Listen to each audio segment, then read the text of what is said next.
بناو خدای مازن و دلوان. خدای تعالی القرآن پیروز داد بیجتن رنگت و ازمانت و همو نیشان و دلیلت هبونا خدینا. او آیت نشامدتن کو هر ازمانکی هی آیتا خدیه.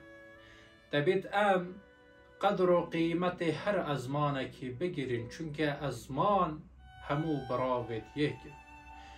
تو چاوا قدر ازمان خود گره و توجی قدر و قیمت ازمانت دی بگیره. چونکه هر ازمانکی حقی هی کو بجیدن.